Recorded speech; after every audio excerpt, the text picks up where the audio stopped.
Audiobooks, speed reading apps, and speed reading techniques are the fastest ways I know of to complete more books. Audiobooks are a hell of a thing.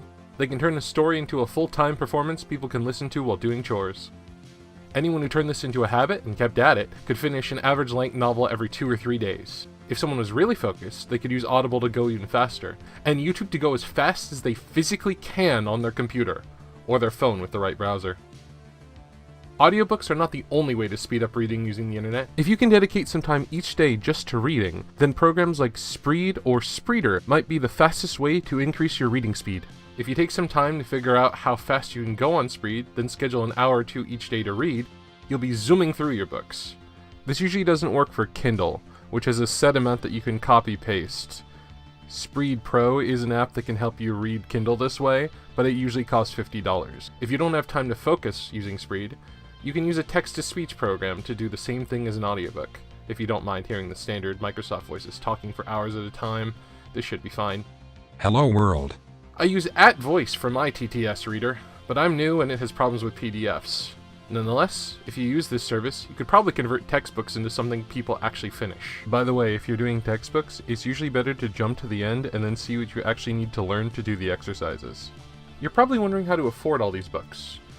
The first thing I recommend is checking the Audible Plus catalog. They have a surprising number of great audiobooks for free, especially classics.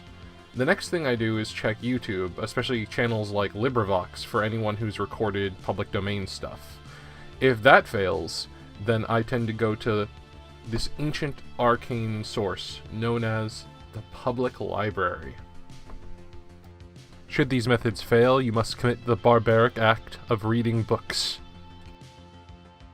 That means you might want to try speed reading. Assume your eyes jump from word to word and plan out which word to start on and which word to end on so you're reading with the edge of your vision instead of where you're directly looking. Focusing on a pointer like your finger sets the pace and stops motion sickness. Aside from that, try to think about what you're reading as a movie and only focus on the words that really change that movie. That way you can remove some connector words. I think that covers all the basics.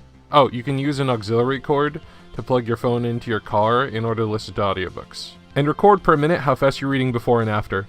It's okay to make estimations. Now you should be able to get to all the books in your backlog, Bradley, and we can finally nerd out over Lies of Locke Lamora. If you don't get to that soon, I'll be forced to nerd out, publicly, with a YouTube audience, most Saturdays at 5 p.m. Nerding out with friends is the thing I've missed most since the before times.